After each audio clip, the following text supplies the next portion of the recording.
Scott Groves here with another mortgage mystery. Can you get a mortgage if you recently became self-employed? Now, this is a different answer than the question, can you get a mortgage if you recently got a new job, which we'll put that video up here.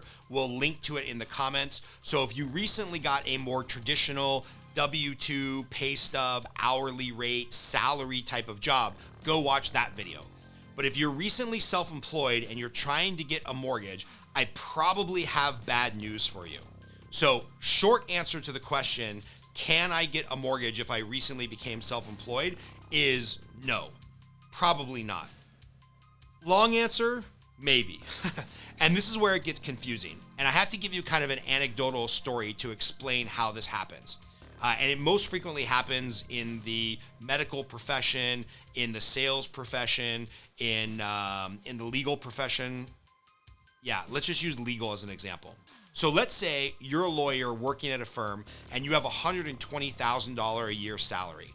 Very easy for an underwriter to look at your pay stub, look at your W-2 and say, oh, okay, great, customer. You make $10,000 a month as a lawyer. We'll compare that against your debt. We'll compare that against the house that you want to buy, and you can buy a $700,000 house. However, when you go self-employed, you're now responsible for generating your own income, your own revenue. You have your own expenses, and we're not going to know until the end of this calendar year or presumably next calendar year how much net money you're actually making as a self-employed individual. And that can be self-employed where you're just paying yourself on a Schedule C and operating under your own name, frequently known as a DBA or doing business as. That's the case if you started your own corporation, an LLC or an S Corp or a partnership. Because you see, the problem is, going back to this law firm example, if I'm a lawyer working for a law firm, they're generating the business and I'm working away, my pay stub and my W-2 tells the story of how much money that I'm making every month. However, if I've recently become self-employed and gone independent, even if I know in my heart of hearts, hey, I'm taking a couple clients with me, I've got these friends from college that are going to send me their legal business, I'm actually going to get a huge pay raise because I'm already projecting this first year of being self-employed, I'm going to make $200,000 in revenue. Well, the problem is the underwriter and the lender, A, doesn't have a track record of that revenue coming in, so we're not just going to take your word for it. But more importantly, now that you're self-employed and you own the business, we don't know what your expense ratio is. Are you going to be writing off the cost of your cell phone? Do you have to buy photocopiers, computers, servers? Do you have to pay additional errors and omission insurance? Are you going to have to pay for staff or overhead? All the stuff that when you're a salaried employee comes off the top before you get your paycheck, and we already know what your net income is. Well, now that you're self-employed and that's all going on your ledger, your balance sheet, the underwriter and the lender doesn't have an accurate way to see what your income is really going to be.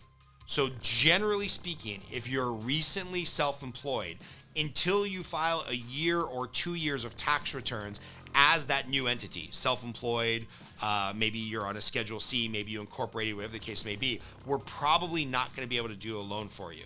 Now, there is a silver lining here.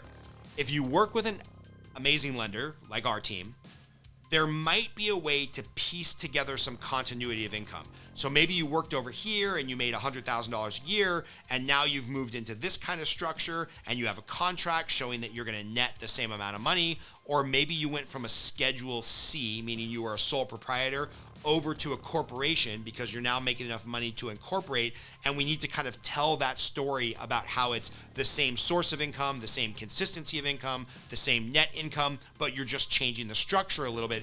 We have been able to pull that off from time to time. And I'm sorry to deflate your bubble here. I'm sorry to pop your balloon, but if you're recently self-employed, I'd still like to talk to you. Get some time on my calendar, send me an email, give me a call. All my contact information is below. Maybe there's a way that we can save the day. Maybe there's a way that we can find a workaround. But generally speaking, if you're recently self-employed, you're gonna have a hard time getting a loan.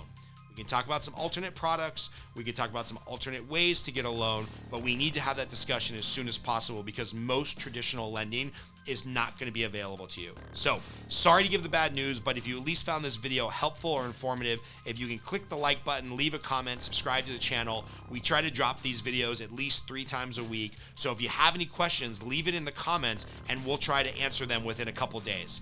Scott Grove's team here for all your mortgage needs. If you're getting a mortgage anywhere in the country, give us a call. Either our team will be licensed in that state or we can refer you to a great local professional. Thanks so much.